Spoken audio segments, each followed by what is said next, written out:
When I inherited my uncle's 1,500-acre Colorado lake ranch, I thought I'd won the lottery, until I arrived to find some HOA queen had built a $3.2 million mansion on my shoreline and was charging me $500 to park on my own property.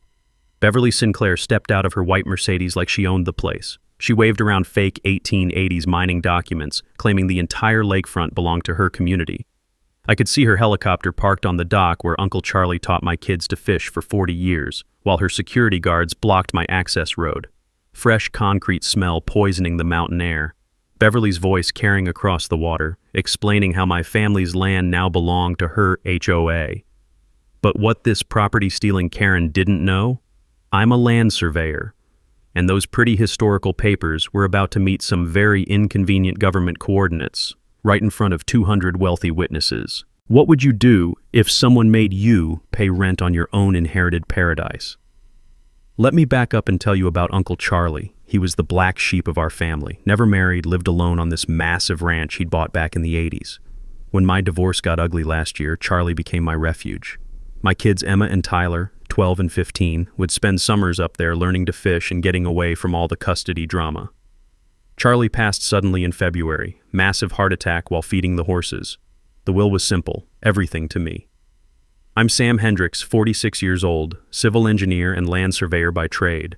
Been through a nasty divorce, fighting for custody of my kids, and this ranch represented the only stable home they'd ever known. The gravel crunching under my truck tires on that familiar access road should have been comforting. The crisp mountain air that used to smell only of wildflowers and lake water. Instead, I heard the electronic beep of some security gate slamming shut ahead of me. That's when I met Beverly Sinclair. Picture this. 61 years old, former real estate attorney turned HOA dictator. White Mercedes G-Wagon, $500 hiking outfit that had clearly never seen dirt, like a suburban safari costume for hunting property lines instead of big game. She drives up in that pristine vehicle and steps out like she owns the place, which, according to her, she did. "You must be Charlie's nephew," she says, not even introducing herself. "I'm Beverly Sinclair, president of Lakeside Estates HOA. I'm afraid there's been some confusion about property boundaries." She pulls out these official-looking documents with gold seals and ribbons, claims the entire shoreline always belonged to the community, per 1880s mining agreements, points to her mansion, this architectural monstrosity with floor-to-ceiling windows, wraparound decks, and that helicopter pad I mentioned. "Your uncle was a lovely man," Beverly continues, "but he never understood the historical precedent here. This shoreline has been community property since the mining days. We've been maintaining it as a public trust." Public trust? There were armed security guards at the gate. Her private marina had a sign reading, "Members Only." The only thing public about this setup was Beverly's audacity.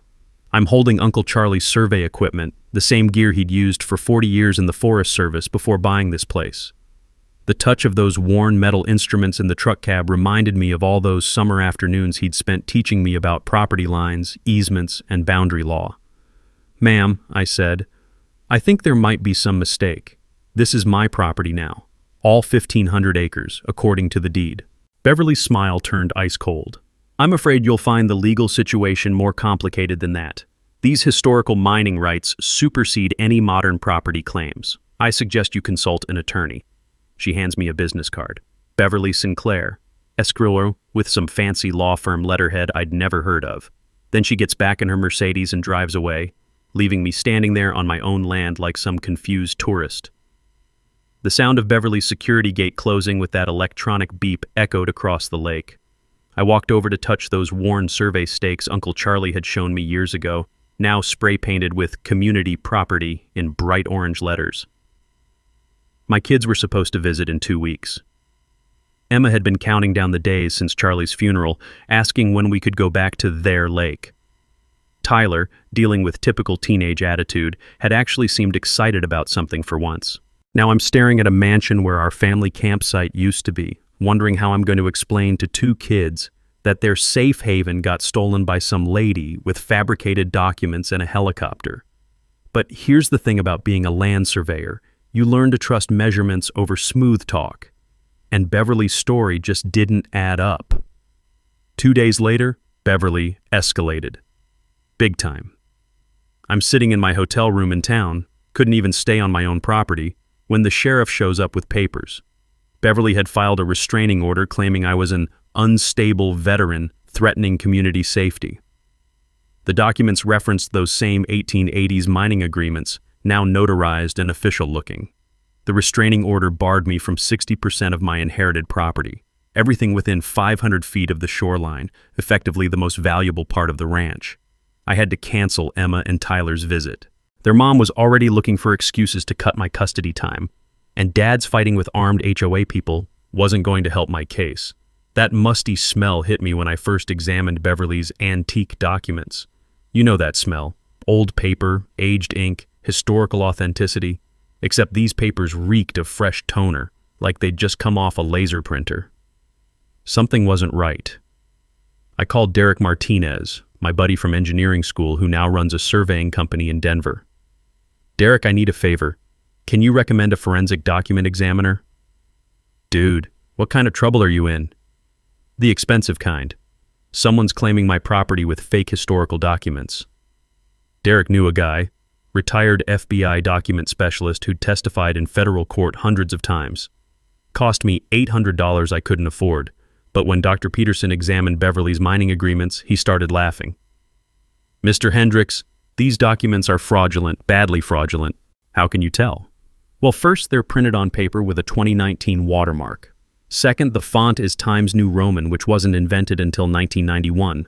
Third, the notary stamps are from a local UPS store. He pointed to microscopic details I'd never have noticed. Whoever made these downloaded a template online and tried to age them with coffee stains. Here's something most people don't know about document fraud.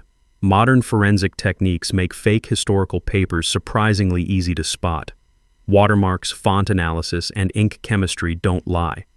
Even if someone ages paper artificially, there are dozens of telltale signs that show up under proper examination. I felt that first spark of hope since this nightmare began. Beverly had made a critical error, but I needed more than document fraud to win this fight. I needed to prove where the actual property boundaries were. Derek, I said, how fast can you do a professional boundary survey on 1,500 acres? For you, 2 weeks if I push it. But Sam, that's expensive. We're talking GPS equipment, government benchmark verification, the works. Do it, whatever it costs. While Derek organized the survey, I drove back out to confront Beverly. Found her at the mansion, directing some landscaping crew installing a fountain. A fountain. On my property. Mrs. Sinclair, I called out, walking up the driveway I wasn't legally allowed to use. She turned around, designer sunglasses reflecting the lake. Mr. Hendricks, you're in violation of a court order. About those mining documents. Are you recording this conversation? She stepped back, suddenly defensive. Ma'am, I just want to understand the legal basis for your claims. I've already explained the historical precedent. If you can't accept that this land belongs to the community, perhaps you should consider selling your remaining acreage to someone more cooperative. The landscaping crew kept working, installing that fountain like I wasn't even there. The sound of drilling into bedrock echoed across what used to be Uncle Charlie's quiet paradise. But I noticed something else. Beverly kept glancing toward a surveyor working near the mansion's foundation. Her own surveyor taking measurements and driving stakes. Planning some additions? I asked. Routine property maintenance, she said quickly. Nothing that concerns you. That's when I realized Beverly wasn't just trying to steal my shoreline. She was preparing to expand her illegal construction. The fountain was just the beginning. I spotted equipment staged behind the mansion. Concrete mixers, excavation machinery, building materials covered with tarps. I took photos of everything before leaving. If Beverly wanted to play the documentation game, I'd give her more documentation than she bargained for. Walking back to my truck, I called Derek again. Change of plans. I need that survey done in 1 week, not 2. Sam, that's going to cost whatever it takes. And Derek, when you're done, I want the most official, unquestionable survey in Colorado history. The kind that stands up in federal court. You planning something dramatic? Something like that. Beverly's next move was pure evil genius. 3 days after our fountain conversation, I got a call from the county clerk. My access road, the same road Uncle Charlie had used for 40 years, was being declared abandoned due to non-use. Beverly had somehow convinced county officials that nobody had driven it in decades. But I was just on that road last week, I told the clerk. Ma'am says this road hasn't been used for years. We have documentation showing abandonment. What documentation? Historical records indicating the access was temporary related to mining operations that ended in the 1890s. More of Beverly's fake history, but this time she'd gotten it officially filed with the county. I drove out to find an electronic gate system blocking my only access to the ranch.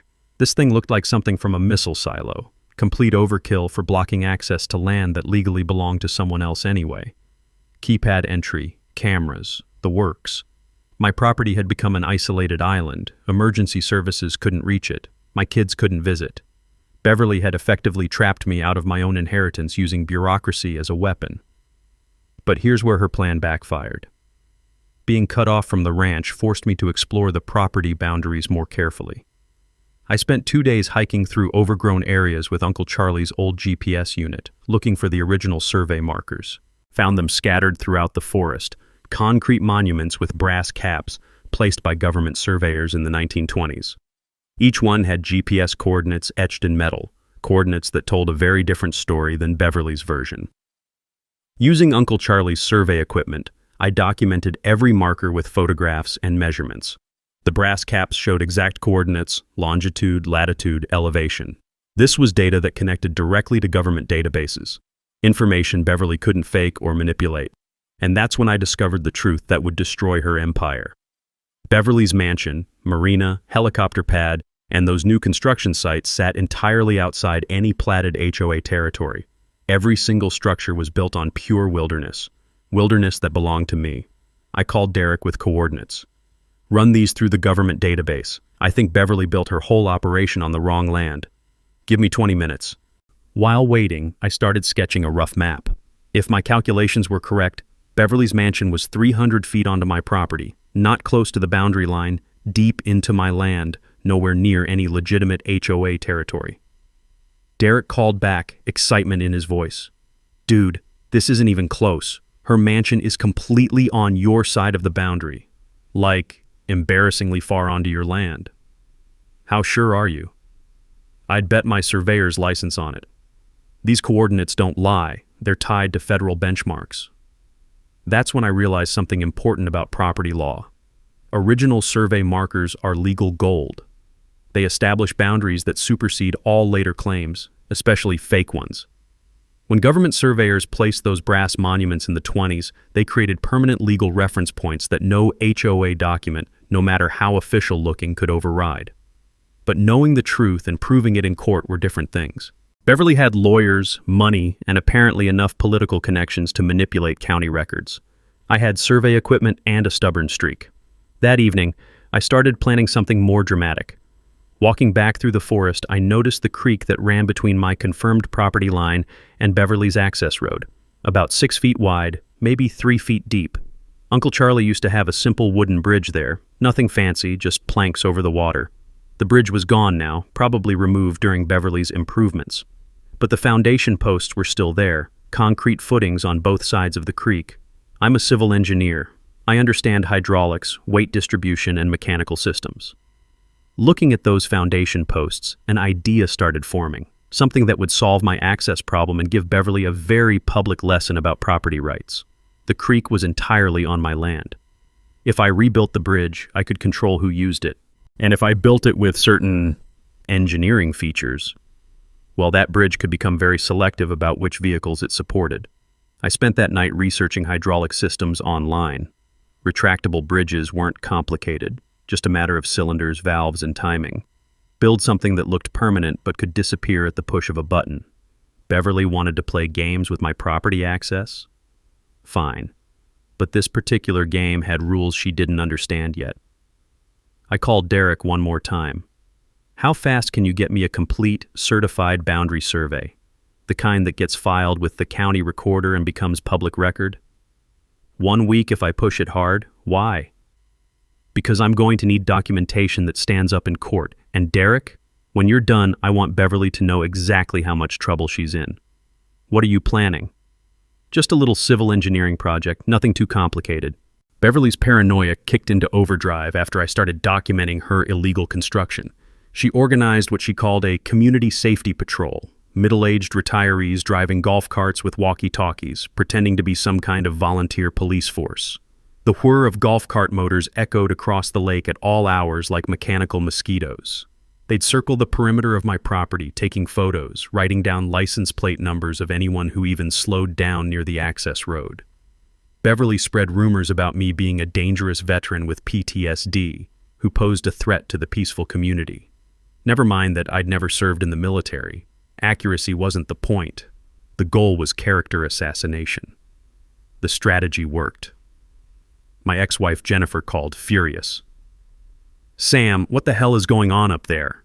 I got a call from some HOA lady saying you're harassing elderly residents with surveying equipment." "Jennifer, that's not what's happening.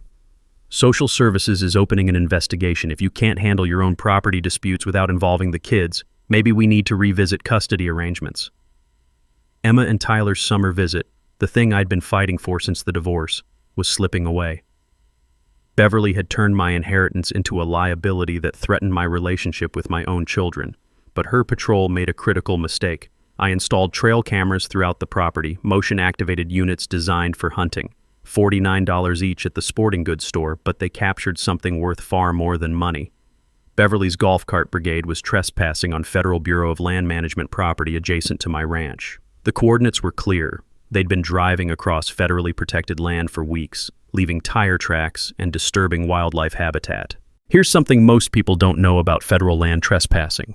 It carries automatic $5,000 fines plus criminal charges, even for community safety activities. The federal government doesn't care about your HOA authority when you're damaging protected ecosystems.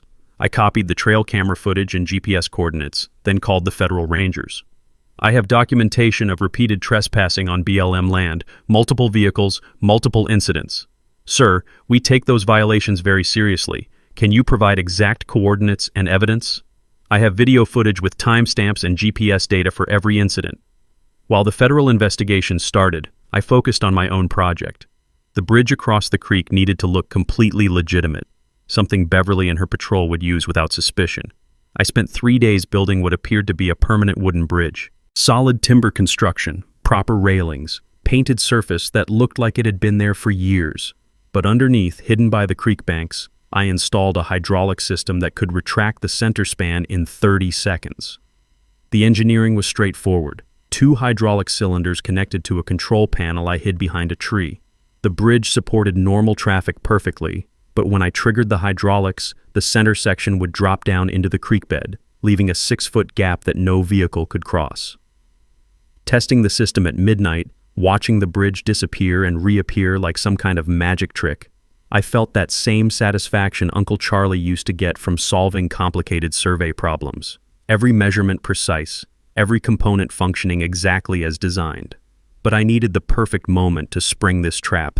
Beverly was too paranoid now, too defensive. I needed her feeling confident, victorious, completely unprepared for what was coming.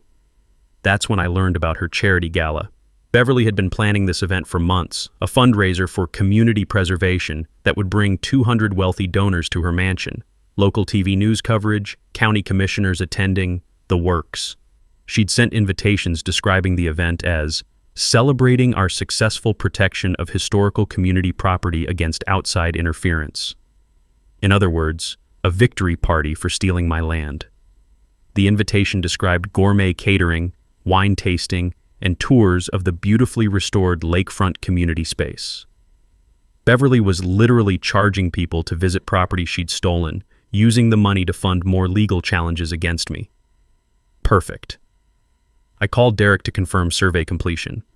"Everything filed with the county?" "Official as it gets. Your property boundaries are now public record, backed by federal benchmark coordinates. Beverly's mansion is documented as sitting entirely on your land." "Good. Because in 3 days, she's throwing a party to celebrate stealing it. Sam, please tell me you're not planning anything stupid. Define stupid. Anything that gets you arrested." "I'm not planning to break any laws, Derek. But Beverly's about to learn the difference between actual property rights and fake historical documents." "What do you need from me?" "Just be ready to explain some survey maps on very short notice." Derek's survey results changed everything. I met him at a coffee shop in town, away from Beverly's patrol network. He spread the official documents across a corner table. Maps, coordinate lists, legal descriptions that would make any property attorney weep with joy. Sam, this is better than we hoped. Beverly's entire empire sits on your land. Not close to the boundary, completely, undeniably on your property. The numbers were devastating.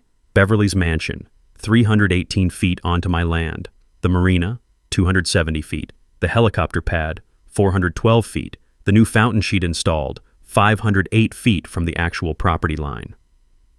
But here's the beautiful part, Derek continued, pointing to satellite overlays.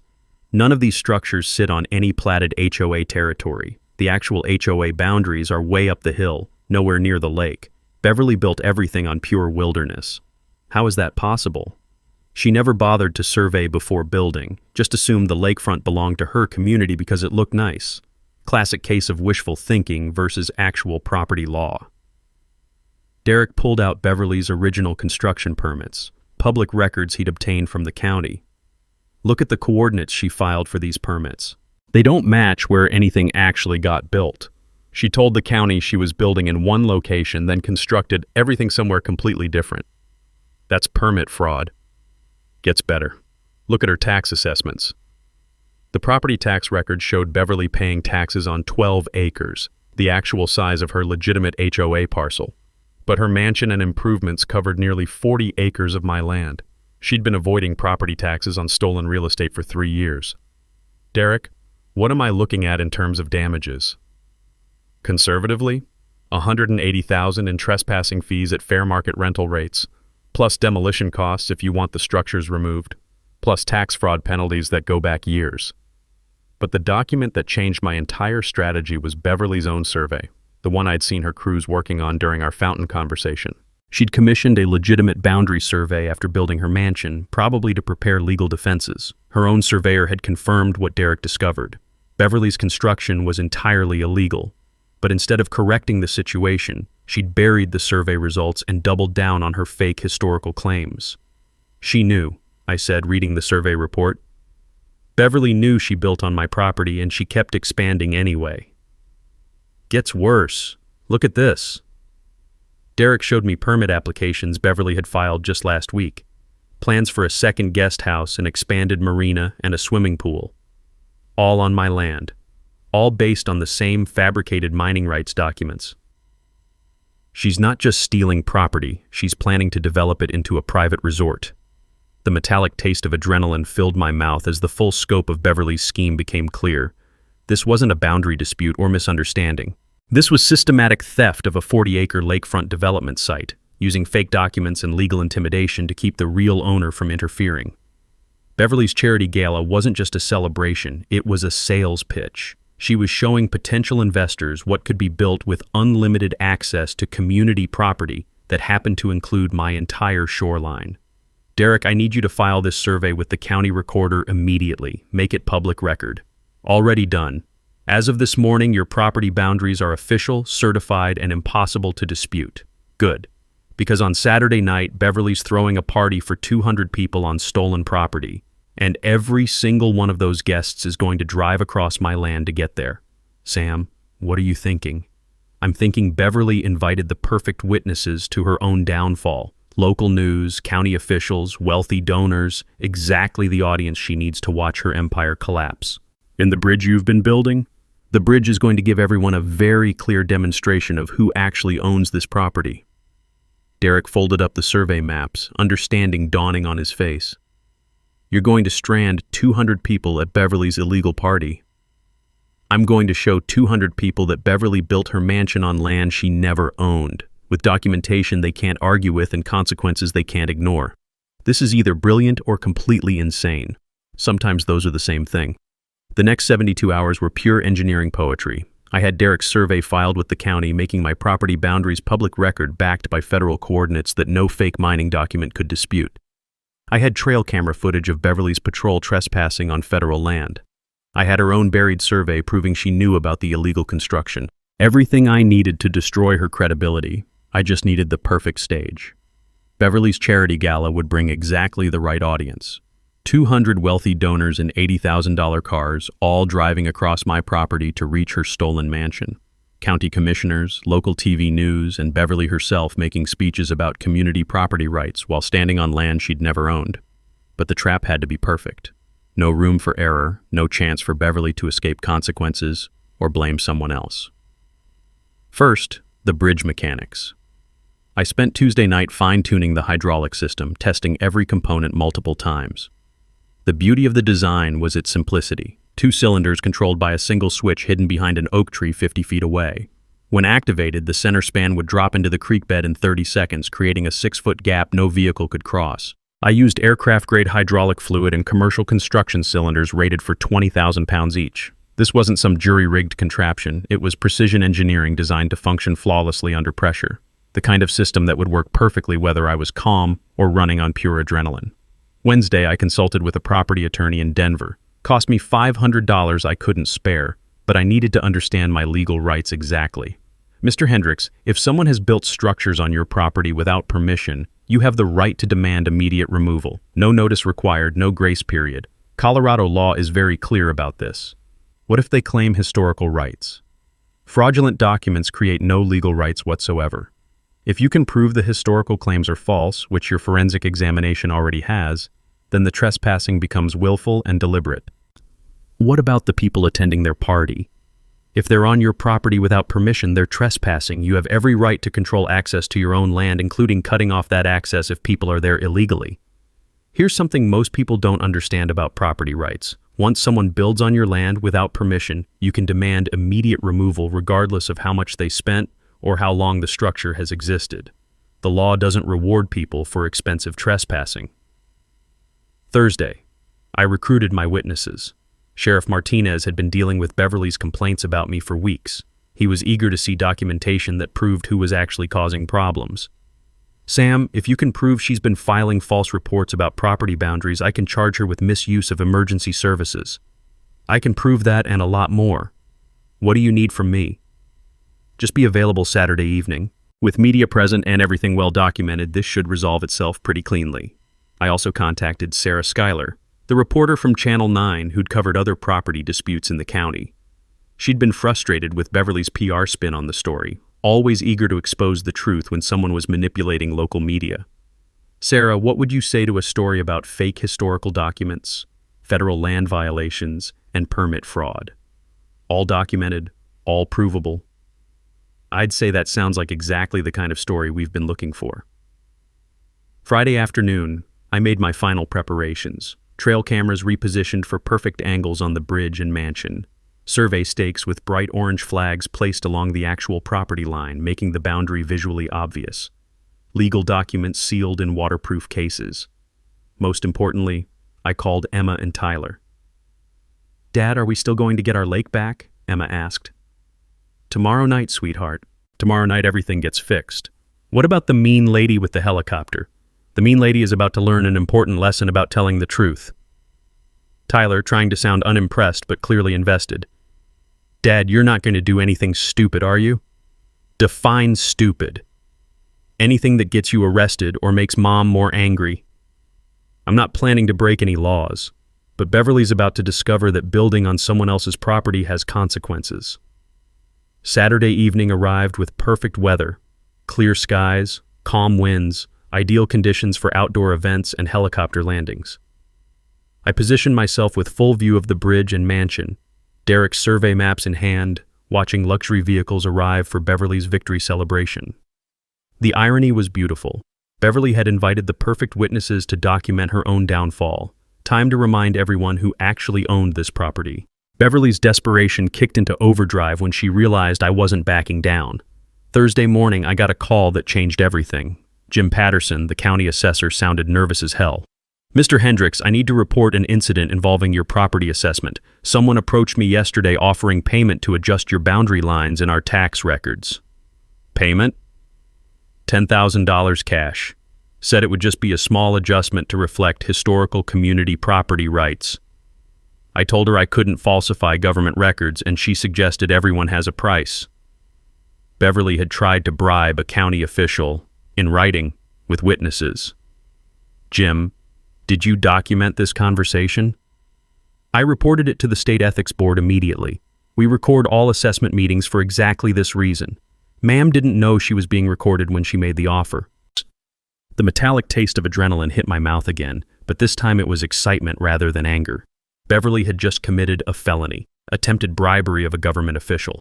State investigators would be very interested in those recordings, but that was just the beginning of her unraveling. I spent Thursday evening reviewing Beverly's property tax records going back 5 years, documents that were public information available online. What I found was systematic fraud that went far beyond my property dispute. Beverly had been reporting different acreage numbers to different agencies for years, told the tax assessor she owned 12 acres to minimize property taxes, told the insurance company she owned 45 acres to maximize coverage, told the state environmental agency she owned 8 acres to avoid wetland regulations. Here's something about tax fraud that most people don't realize. When you lie about property boundaries to avoid taxes, you create a paper trail that's almost impossible to hide. Every false filing compounds the original crime, and the penalties multiply exponentially. I called Derek with the evidence. Can you cross-reference Beverly's tax filings with the actual survey boundaries? Already working on it. Sam, this is worse than we thought. She's been claiming different property sizes depending on which agency she's dealing with. That's federal tax fraud if any of those filings went to the IRS. Which they did, for property tax deductions. Then we're talking about federal charges, not just local violations. Friday morning brought Beverly's most desperate move yet. I was at the bridge, testing the hydraulic system one final time when I heard helicopters overhead. Not Beverly's personal helicopter, news choppers. Beverly had called local TV stations claiming I was planning terrorist attacks on community property and was building explosive devices near the lake. 3 news crews showed up expecting to film some kind of domestic extremist situation. Instead, they found me with survey equipment and legitimate construction tools, working on my own property with proper permits. When reporters asked about the explosive devices, I showed them the hydraulic bridge system. "Ma'am, this appears to be standard construction equipment," the Channel 9 reporter said to Beverly, who'd arrived in her Mercedes looking frazzled. "Can you explain what you meant by explosive devices?"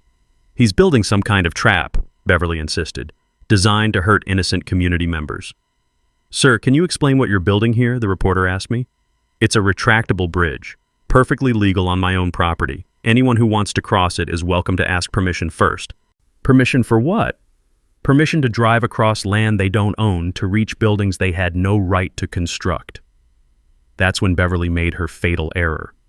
On camera, in front of multiple news crews, she started ranting about her historical property rights and how I was trying to steal community land. "This shoreline has belonged to our community for over 100 years, she declared. "I have documents proving our legal ownership." "Ma'am, we've seen some questions about the authenticity of those historical documents," the reporter pressed. "Those questions come from people who don't understand local history. Our mining rights are completely legitimate."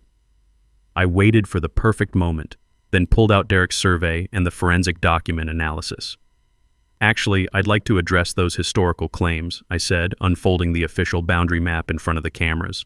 The reporters gathered around as I explained how Beverly's mansion sat entirely on my property, how her documents were proven fraudulent, and how she'd been avoiding taxes on stolen land for years. Beverly tried to interrupt, but the evidence was overwhelming. Professional survey versus fake historical papers, government coordinates versus coffee-stained templates, certified forensic analysis versus Beverly's increasingly frantic explanations. "Ma'am, are you saying these boundary coordinates are incorrect?" the reporter asked. "I'm saying my attorney will handle this situation appropriately," Beverly snapped, then stormed back to her Mercedes. But the damage was done. Beverly had publicly doubled down on claims that were about to be demolished in front of 200 witnesses. Tomorrow's gala would finish what she'd started. Saturday afternoon, Beverly transformed her stolen mansion into a spectacle that would have impressed European royalty. The bass thump of her sound system echoed across the lake as catering trucks arrived with enough champagne and lobster for a diplomatic summit. Expensive perfume and cigar smoke drifted from the shoreline as guests in designer evening wear gathered around Beverly's community preservation success story. I positioned myself with perfect sight lines to both the bridge and the mansion, watching luxury vehicles cross my property like it was a public highway. Mercedes, BMWs, Lexuses, 200 wealthy donors driving across land they had no right to access, heading to a party celebrating the theft of my inheritance. Beverly had outdone herself with the guest list: county commissioners, local business leaders, and what appeared to be half the Colorado Springs social elite. The local TV news crew set up for live broadcast coverage of the community property preservation celebration. But it was Beverly's speech that sealed her fate. Standing on her mansion's deck with a wireless microphone, designer dress sparkling in the evening light, she addressed the crowd with absolute confidence. "Welcome, friends, to this beautiful community space that we've preserved for future generations," Beverly began, gesturing toward the lake that reflected her stolen empire. "Some people just can't accept that certain lands belong to the community, not selfish individuals who want to monopolize our natural resources." The crowd murmured approval. These were people who understood property development, zoning battles, and the importance of preserving community assets. They had no idea they were applauding systematic theft. "Our historical mining rights date back to the 1880s, Beverly continued, holding up those same fraudulent documents that had been forensically debunked. "Despite outside interference from people who don't understand local history, we've successfully protected this precious lakefront for everyone to enjoy." That's when the Channel 9 reporter approached me with a live camera. "Sir, you're the property owner who's been challenging these community claims. What's your response to Mrs. Sinclair's statement?" Perfect timing. Beverly had just publicly repeated the same fraudulent claims on live television, in front of 200 witnesses, while standing on my stolen property. "Well," I said, unfolding Derek's certified survey map, "I think Mrs. Sinclair's community deserves to know the truth about those historical claims." The camera focused on the official document as I explained the forensic analysis, the fake watermarks, the impossible font dates. Beverly's 1880s mining agreements printed on paper manufactured in 2019. "But more importantly," I continued, pointing toward the bright orange survey stakes Derek had placed along the actual property line, "every single structure you see behind me, the mansion, the marina, the helicopter pad, sits entirely on my private property. Not 1 square foot belongs to any HOA." The reporter's eyes widened. "Are you saying this entire event is taking place on illegally occupied land?" "I'm saying Mrs. Sinclair built a $3.2 million mansion on property she never owned, using documents she knew were fraudulent, while avoiding property taxes on stolen real estate." Beverly noticed the interview and started walking toward us, microphone still in hand, designer heels clicking on the deck board she'd installed over my land. "That man is mentally unstable," she announced to anyone within hearing range. "He's been harassing our peaceful community with frivolous legal claims and building dangerous devices designed to hurt innocent residents." The TV reporter turned toward Beverly. "Ma'am, we've examined the boundary survey and forensic document analysis. Can you respond to claims that your historical mining rights are fraudulent?" "Those claims come from people who don't understand property law," Beverly insisted, her voice carrying across the crowded deck. "Our community has maintained this land as a public trust for over a century. We're protecting it from individuals who want to destroy our environmental preservation efforts." I checked my watch. Perfect timing. The last guests had arrived, all vehicles were across the bridge, and Beverly was broadcasting her fraudulent claims on live television. Time to demonstrate who actually controlled access to this property. "Mrs. Sinclair," I called out, loud enough for the news microphones to pick up, "since you're so confident about your property rights, would you mind explaining why you never bothered to survey before building that mansion?" "We didn't need to survey community property," Beverly shot back. "The boundaries have been established since the mining era." "Actually," I said, walking toward the hidden hydraulic controls, "let me show everyone what a real property boundary looks like." Beverly sensed something was wrong. The confident smile faltered as she watched me approach the tree line where I'd hidden the bridge controls. "What are you doing?" she demanded. "Exercising my property rights." I pressed the button. The hydraulic system worked flawlessly. 30 seconds of mechanical precision as the bridge's center span dropped into the creek bed, leaving a 6-foot gap that transformed 200 luxury vehicles from status symbols into expensive paperweights. Mercedes, BMWs, and Lexuses stranded on the wrong side of water that suddenly felt as wide as an ocean. The silence was beautiful.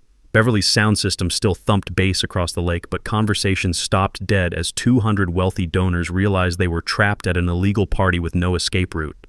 "What did you do?" Beverly shrieked, her wireless microphone broadcasting panic to everyone within half a mile. I walked back toward the crowd, Derek's survey map still in hand, speaking directly to the news camera that was capturing every word. I exercised my legal right to control access to my own property. This bridge sits entirely on my land, just like that mansion behind you. Beverly's designer heels clicked frantically across the deck as she tried to process what had just happened. You can't do this. These are respected community members. Actually, Beverly, here's the certified boundary survey showing that every person at this party is currently trespassing on my property. I unrolled the massive survey map, each coordinate backed by federal benchmarks that no fake document could dispute. The news camera zoomed in as I traced the boundary lines with my finger. Your mansion sits 318 feet onto my land. The marina, 270 feet. That helicopter pad where your guests have been landing, 412 feet from the actual property line. The crowd gathered around the survey map, county commissioners and business leaders suddenly very interested in legal documentation. These were people who understood property values, development costs, and liability issues. They were also people who now realized they might be accessories to systematic theft. This is impossible, Beverly insisted, but her voice carried less confidence now. I have historical mining rights dating to the 1880s. You mean these documents? I pulled out Dr. Peterson's forensic analysis. Printed on paper manufactured in 2019, using fonts invented in 1991, notarized at a UPS store last month. Sheriff Martinez chose that perfect moment to arrive. Having received my call 20 minutes earlier, he walked across the creek using a small hiking bridge I'd built 50 yards upstream, my backup access route that Beverly had never discovered. "Evening, folks," Sheriff Martinez announced, his voice carrying easily across the trapped crowd. "I have some legal documents to serve." He approached Beverly with an arrest warrant, speaking clearly for the news microphones. "Mrs. Beverly Sinclair, you're under arrest for fraud, tax evasion, bribery of a government official, and willful trespassing on private property." "This is ridiculous," Beverly protested as handcuffs clicked around her wrists. "These people will hear from my attorney." "Ma'am, your attorney might want to review these first." Sheriff Martinez held up the stack of evidence I'd compiled, survey documents, forensic analyses, tax records, and recordings of Beverly's attempted bribery. The Channel 9 reporter seized the moment. "Sheriff, can you explain the charges?" "Mrs. Sinclair has been operating an illegal development on private property using fraudulent historical documents. She's also been filing false tax assessments and attempting to bribe county officials to modify official records." That's when Beverly's helicopter pilot made things even more interesting. Apparently nobody had told him about the bridge situation, and his fuel was running low after circling the area waiting for passengers. He attempted an emergency landing in the lake, sending waves across the shoreline and soaking several expensive evening gowns. Derek arrived with perfect timing, carrying additional survey stakes and official boundary markers. "Sorry I'm late," he announced to the crowd. "Had to pick up some permanent markers to make the property lines more visible." He began placing bright orange stakes with GPS coordinates clearly marked, each one driven into the ground with satisfying finality. The visual was unmistakable. Beverly's entire empire sat on the wrong side of clearly marked boundaries. "Ladies and gentlemen," I addressed the trapped crowd, "you're welcome to remain on my property as long as necessary to arrange alternate transportation. The hiking bridge upstream provides pedestrian access, and I've contacted local towing services to help retrieve vehicles once legal issues are resolved." Beverly, now in handcuffs beside the sheriff's vehicle, made one final desperate plea to the news cameras. "This man has destroyed a community preservation project that took years to build. Mrs. Sinclair," the reporter asked, "if the property boundaries are confirmed by federal survey, how do you respond to charges that you knowingly built on land you never owned?" Beverly's silence spoke louder than any confession. As the sun set over my reclaimed lake, 200 witnesses had documented the collapse of an empire built on lies, fake documents, and other people's property. Justice served, Colorado style. The aftermath unfolded like dominoes falling in perfect sequence. Beverly was arraigned on 12 felony charges the following Monday: fraud, tax evasion, bribery, permit violations, and federal land trespassing from her patrol activities.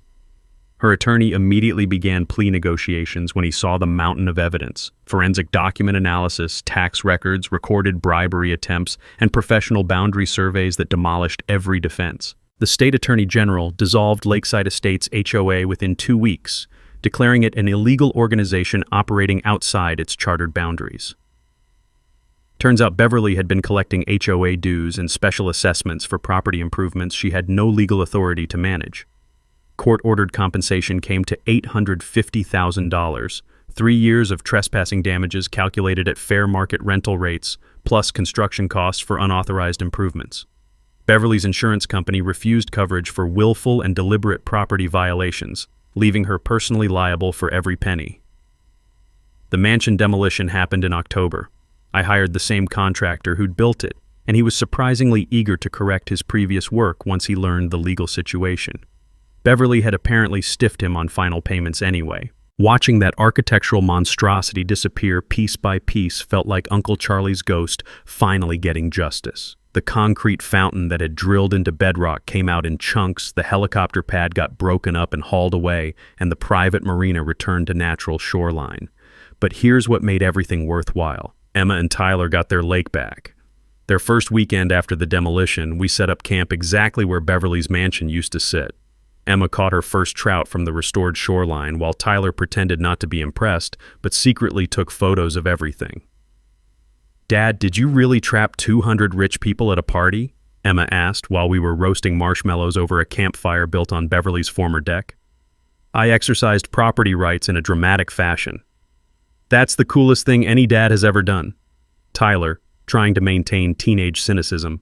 Dad basically pulled off a real-life action movie, but with lawyers instead of explosions. Sometimes lawyers are more effective than explosions. The custody situation resolved itself quickly once Jennifer realized I'd actually won a significant legal victory rather than causing problems. Beverly's arrest and the financial settlement demonstrated that I'd been protecting our kids' inheritance rather than creating chaos. But the best part came 6 months later when I established the Charlie Hendricks Veterans Retreat Center on the property.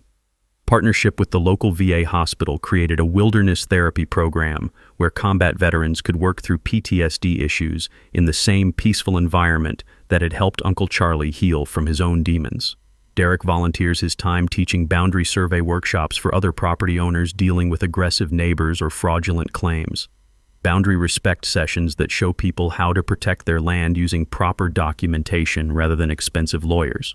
The retreat center hosts 50 veterans annually now, providing completely free wilderness therapy, fishing instruction, and basic land surveying education.